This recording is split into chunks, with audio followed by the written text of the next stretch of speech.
Hello, welcome all of you my channel जीवन educational academy. तो चलिए आप लोगों के लिए लेकर के आए हैं क्लास 12th का बायोलॉजी का चैप्टर 5, जो कि बहुत ज़्यादा इंपॉर्टेंट है और इसमें से बहुत ज़्यादा क्वेश्चन भी बनते हैं।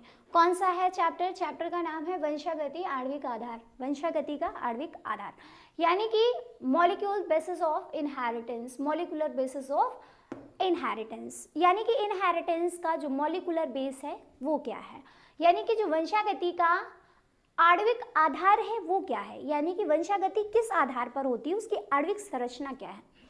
तो इसके बारे में हम सभी को पता है कि सबसे पहले वंशागति की जो सबसे छोटी इकाई होती है उसको क्या कहा जाता है, जीन कहा जाता है। ठीक है, जीन जो होते हैं वो डीएनए पर उपस्थित होते हैं। किस पे उपस्थित होते हैं? डीएनए पर उपस्थित होते हैं।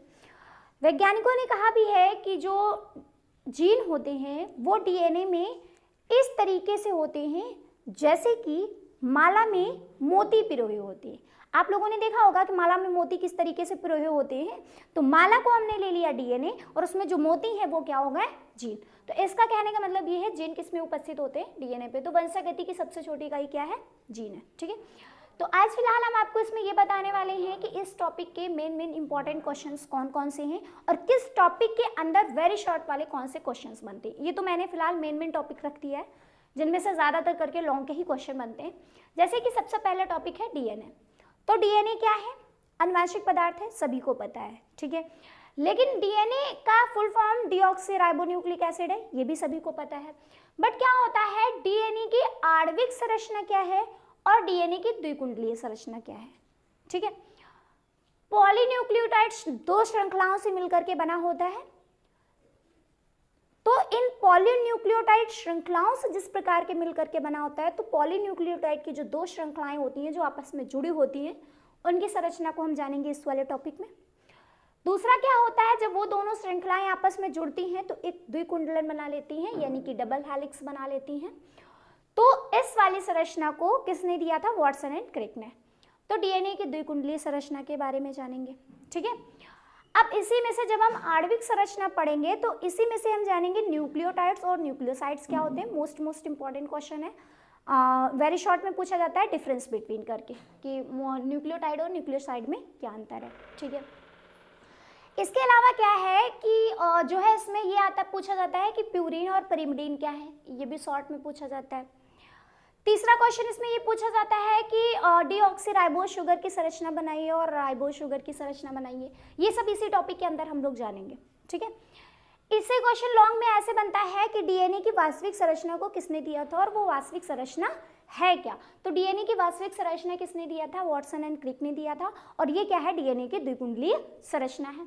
ठीक है, द्विकुंडलीय संरचना कैसे बनती है, किन किन हाइड्रोजन बंधों से जुड़ती है, कौन से एंजाइम्स होते हैं, इन सब के बारे में हम लोग जानेंगे। अगला क्या है, अनुवांशिक पदार्थ डीएनए है, इसके प्रमाण में जो है कौन कौन से तथ्य हैं, कौन कौन से साइंटिस्ट ने क्या क्या कहा। इसमें एक मोस्ट इंपॉर्टेंट है हार्से एंड चेज का एक्सपेरिमेंट प्रयोग। ठीक है, उसको जानेंगे। और दो तीन है वो भी शॉर्ट में जानेंगे।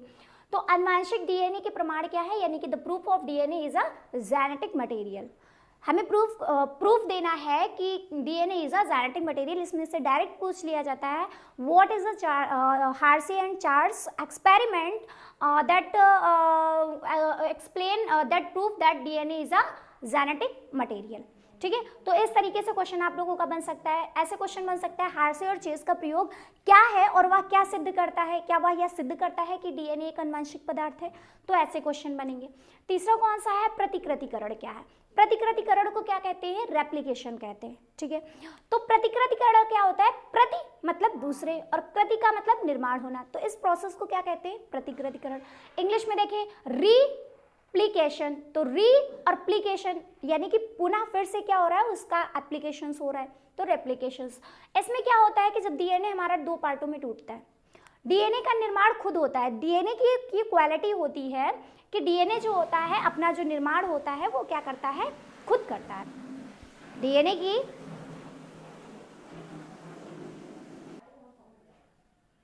हाँ, तो बेटा हम क्या बता रहे थे कि जो डीएनए होता है, डीएनए में एक ऐसा गुण होता है, उसकी एक ऐसी क्वालिटी होती है कि वो क्या करता है कि जो है वो ये करता है कि वो खुद से उसके अंदर ये क्वालिटी होती है। जैसे अगर डीएनए की ये दो श्रृंखला है और वो अगर ऐसे टूट गई, ठीक है, दोनों श्रृंखलाएं हमने अलग कर दी, तो डीएनए की ये क्वालिटी होती है कि वो अपनी एक श्रृंखला पर दूसरी श्रृंखला का निर्माण खुद कर लेता है। इस प्रोसेस को ही क्या कहते हैं, रेप्लिकेशंस कहते हैं, यानी कि प्रतिकृतिकरण कहते हैं। जैसे हम एक छोटा सा डायग्राम बना के बता दे रहे हैं कि जैसे ये डीएनए है, ठीक है, डीएनए की दो श्रृंखलाएं हैं, आपस में ये जुड़ी हुई हैं, ठीक है, और अगर ये डीएनए ऐसे यहाँ से टूट रहा है तो इसकी एक क्वालिटी होती है कि ये अपनी टूटी हुई श्रृंखला पर खुद से डीएनए का निर्माण कर लेता है।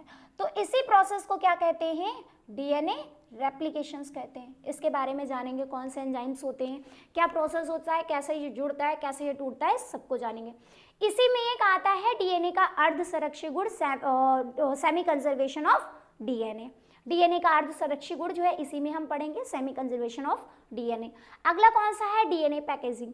डीएनए पैकेजिंग क्या होता है, जो डीएनए की लंबाई होती है, जब ये डीएनए पूरा बन करके किसी भी ह्यूमंस में, नॉर्मली ह्यूमंस में या एनिमल्स में, किसी भी हम ऑर्गेनिज्म में बात करेंगे तो बैक्टीरिया को छोड़ करके बाकी जितने भी ऑर्गेनिज्म होते हैं उनमें सब में जो डीएनए होता है उसकी लंबाई लगभग 2.2 मीटर होती है।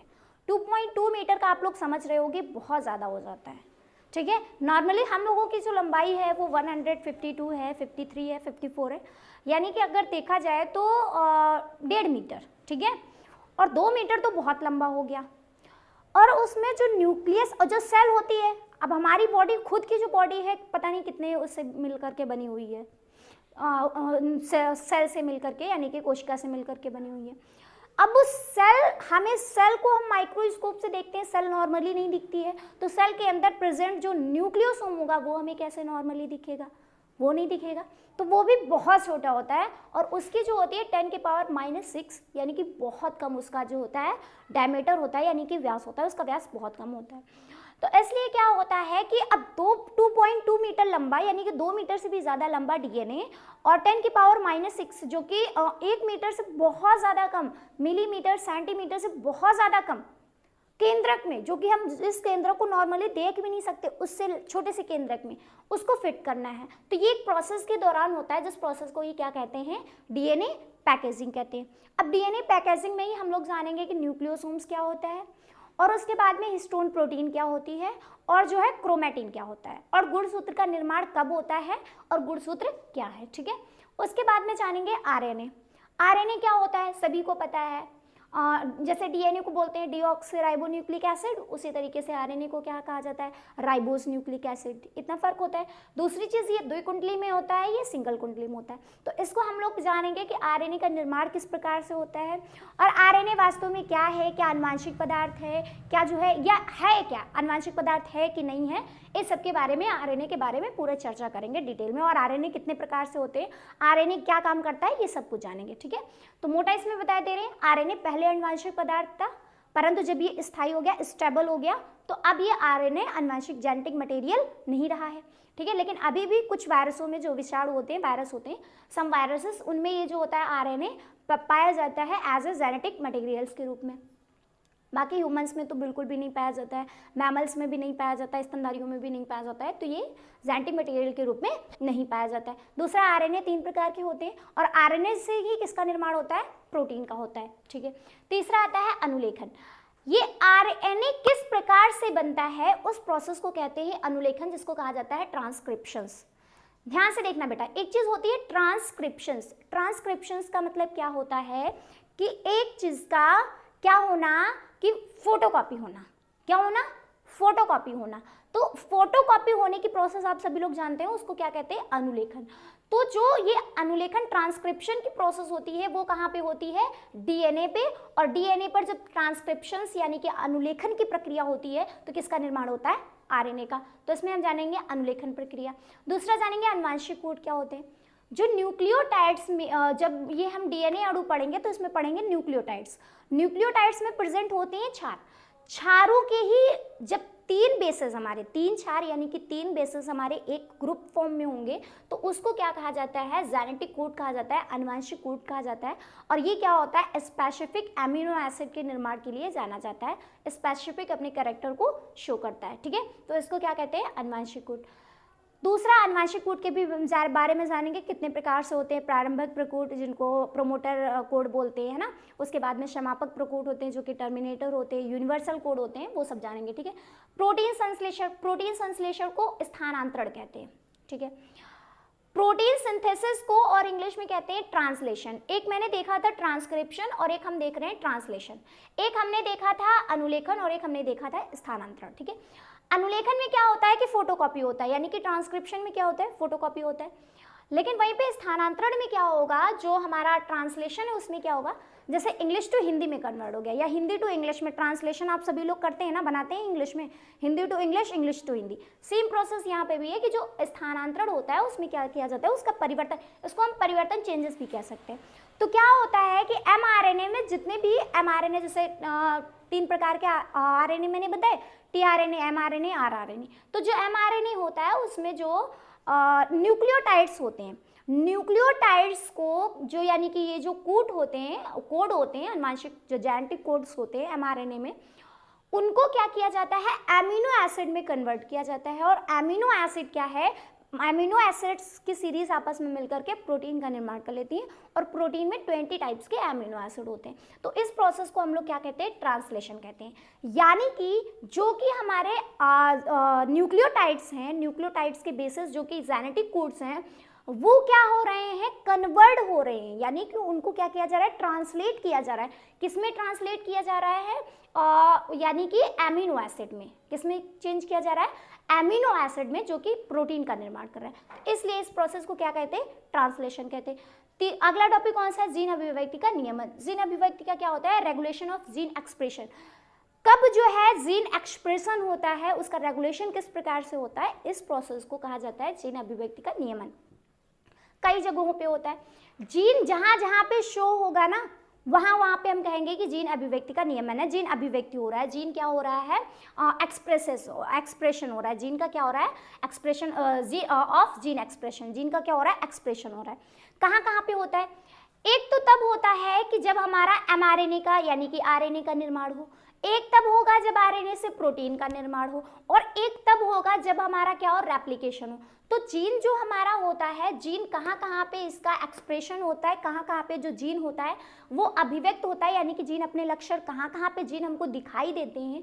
तो जीन कहाँ पे दिखाई देते हैं, एक तो दिखाई देता है ट्रांसक्रिप्शन यानी कि अनुलेखन के दौरान, और एक दिखाई देता है रेप्लिकेशन यानी कि प्रतिकृतिकरण के दौरान, और एक दिखाई देता है ट्रांसलेशन यानी कि स्थानांतरण प्रोटीन संश्लेषण के समय। इस समय जो होता है जीन का अभिव्यक्ति का नियमन होता है। और एक जो होता है, जैसे हमने बताया अनुलेखन, अनुलेखन में ही एक आता है लैक ऑपेरॉन, ठीक है। अनुलेखन की प्रक्रिया से हमने कहा आरएनए का निर्माण, तो आरएनए के निर्माण की जो प्रोसेस इसमें दी हुई है वो अनुलेखन प्रक्रिया है। इसी से एक जुड़ा हुआ सिद्धांत दिया हुआ है लैक ऑपेरॉन, जो कि लैक्टोज की प्रेजेंस, लैक्टोज एक प्रकार का क्या है, ग्लूकोज है, यानी कि लैक्टोज फ्रैक्टोज सभी लोग पढ़ते हैं ना, तो लैक्टोज की प्रेजेंस और लैक्टोज की अब्सेंस में ये प्रोसेस यानी कि आरएनए के निर्माण होने की प्रोसेस होती है, उसको क्या कहा जाता है, लैक ऑपेरॉन सिद्धांत कहा जाता है, यानी कि लैक ऑपेरॉन थ्योरी कही जाती है, ठीक है। तो लैक ऑपेरॉन क्या है वो इसमें जानेंगे, ठीक है।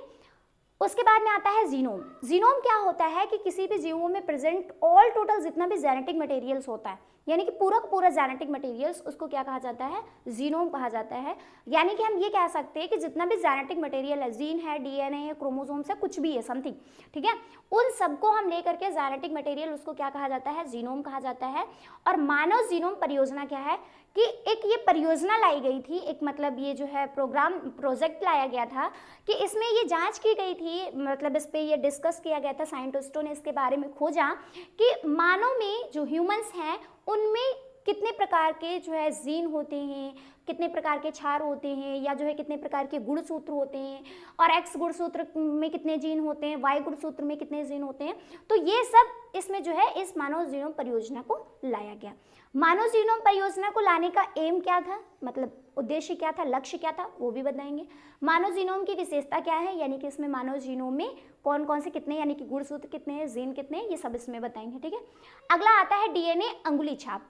अंगुली छाप जो है ये हिंदी वर्जन है, और फिंगर प्रिंटिंग जो है ये रियल में जैसे हम लोग पढ़ते हैं डीएनए फिंगरप्रिंटिंग, ये वो है, ठीक है। एनसीईआरटी में आपको क्वेश्चन पेपर में डीएनए अंगुली छापी ही मिलेगा, इसीलिए मैंने लिख दिया है डीएनए अंगुली छापी, ठीक है। हिंदी में क्वेश्चन पेपर में यही मिलेगा, अगर डीएनए फिंगरप्रिंटिंग आ रहा है तो ये लिखा मिलेगा डीएनए अंगुली छापी हिंदी मीडियम वालों के लिए। इंग्लिश मीडियम वालों के लिए कोई दिक्कत ही नहीं, डीएनए फिंगरप्रिंटिंग मिलेगा, ठीक है। तो डीएनए फिंगरप्रिंटिंग क्या होता है कि जो हमारे अनुवांशिक जेनेटिक जो कोड होते हैं, अनुवांशिक जो कोड होते हैं, है ना, जो 4 न्यूक्लियोटाइड्स के जो बेसिस होते हैं, न्यूक्लियोटाइड्स के जो 4 होते हैं, उनको क्या किया जाता है कि हर एक ह्यूमंस में ये जो बेस होता है, बेस का ये जो ऑर्डर होता है वो ऊपर नीचे होता है ना। बेस कौन से होते हैं? एडेनिन, थाइमिन, ग्वाइनिन, साइटोसिन, ये 4 होते हैं डीएनए में, एडेनिन, थाइमिन, ग्वाइनिन, साइटोसिन, ठीक है। तो इनका जो बेसिस होता है वो ऊपर नीचे हो जाता है, इनका जो क्रम होता है वो ऊपर नीचे होता है। अब मेरे में कुछ और होगा, है ना, मेरी मम्मी में कुछ और होगा, तो ये मतलब सब में होगा, जैसे आपके पापा में कुछ और होगा, आप में कुछ और होगा, जबकि जेनेटिक मटेरियल मतलब जेनेटिक क्वालिटी सेम है, आनुवंशिक लक्षण आए हैं पापा से, ठीक है, लेकिन फिर भी जो इनका ऑर्डर होगा वो क्या होगा? सेम हो जाएगा, थोड़ा सा चेंज होगा, ठीक है। तो इन ऑर्डर के क्रम को ही, यानी कि जो क्रम होता है किसके? क्षारों के क्रम को, बेसिस ऑफ ऑर्डर को फाइंड किया जाता है किसमें? डीएनए फिंगरप्रिंटिंग में, यानी कि डीएनए अंगुली छापी में। तो इसमें ये स्लाइड में जो है इसको जब फाइंड किया जाता है तो काली और पट्टियों के रूप में प्राप्त होता है। इसी में एक छोटा सा शॉर्ट का, वेरी शॉर्ट का टॉपिक उठ के आता है कि जेल इलेक्ट्रोफोरेसिस विधि क्या है या प्रोब क्या है, ठीक है। तो ये 2 टॉपिक छोटे छोटे इसमें से उठते हैं कि जेल इलेक्ट्रोफोरेसिस विधि क्या है, यानी कि प्रोसेस क्या है, gel electro, what is the gel electrophoresis process, और दूसरा जो होता है व्हाट इज जो है क्या मैंने अभी बताया था, एक तो ये हो गया कि हाँ प्रोब क्या है, ठीक है। तो ये 2 चीजें इसमें पूछी जाती हैं। तीसरा आता है कि केंद्रीय सिद्धांत, यानी कि सेंट्रल डोग्मा क्या है। तो सेंट्रल डोग्मा को ऐसे ही बता दे रहे, बहुत छोटा सा टॉपिक है।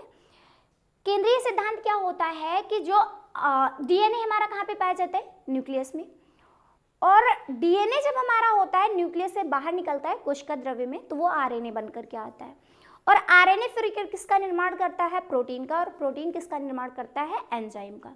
तो ये जो प्रोसेस होती है इसको केंद्रीय सिद्धांत कहते हैं, क्योंकि वो केंद्रक से निकल करके आ रहा है, इसीलिए इसको क्या कहते हैं? सेंट्रल डोग्मा कहते हैं। यानी कि डीएनए किसका निर्माण कर रहा है?